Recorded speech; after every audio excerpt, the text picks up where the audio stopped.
All right, today we're going to talk about what investors ask me most often, or what potential investors ask me most often when talking about investing into our hard money lending fund. This is another daily parallel brief. We talk all things investments and finance topics as it relates to our day-to-day work and efforts in running a hard money lending fund out of Texas. We lend primarily to single-family projects, ground-up construction, fix and flips in the DFW area, but all throughout Texas is fair game. Majority is first lien positions on single-family homes, the majority of our deals.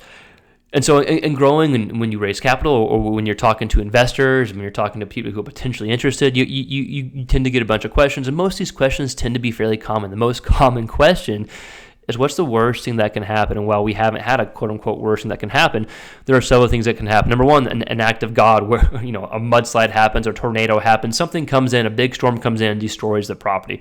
That would be no bueno. We'd have to figure it out, and there's insurance and the stuff involved, but that still would not be a advantageous thing for the people we lend to or for us ourselves. Number two is going to be, if someone involved a project, someone that we lend the capital to goes to a bankruptcy, that's going to delay things. And while we are still protected for the most part and we can still get access to the property at some point, a bankruptcy can take, I'm not a lawyer, and so I don't want to speak out of turn, but a bankruptcy can disrupt the flow of things and how quickly payoffs happen. Number three usually goes hand in hand with the bankruptcy is some type of foreclosure if that was to happen, or a borrower default. There'd be two options. Before we go to foreclosure, we would do what we call a deed in lieu and just say, hey, let's give us the keys, and you probably lose a certain amount of capital, but we'll take the house over, and a foreclosure will not go on your record, and we can still help. You can still do deals. If not, then we'll go the foreclosure route. So those are the worst things that can happen. There's more, but that's the most common question I get. What's the worst thing that can happen? Other questions we get is, hey, what happens if the market goes down? You have to change those returns. And while it hasn't happened yet, at least for our field and class, it certainly can, especially with some uncertainties with different markets. And if it does, we would just have to have a candid conversation with investors and say, hey, we can no longer get y'all the target return we're shooting for. That's no longer the market that we're in that we can provide. Maybe others can, but we can't.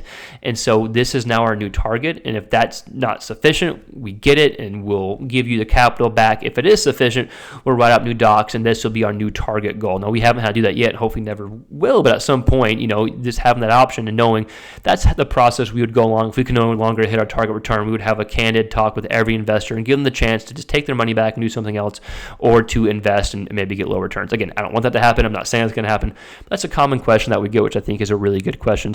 We tend to get tax questions, which I always refer to CPAs, because CPAs have different answers with different tax questions, and I'm not an expert by any means. The other common questions we get are questions that we talk about, when we're presenting the opportunity: monthly distributions, a year-long lockup, average, our target return is 11.5, we can shoot anywhere between 10, 12, 13 range, right? Those are other common questions we get that are all talked about when we're presenting. But the common questions outside of that are, the worst thing that can happen. What if target returns go down? What's the process, which we just explained about? And then more of the common questions tend to get asked about the investment, whether they can invest through a retirement account, what's the lockup, monthly distributions, what's the tax reporting like, and we have answers, and we usually demonstrate all that. We get a lot more questions as well that get asked. If you have any questions, please let us know in the comments below, or reach out, and we're happy to answer any questions. Again, this is another daily parallel brief. We put out these videos on a weekday basis,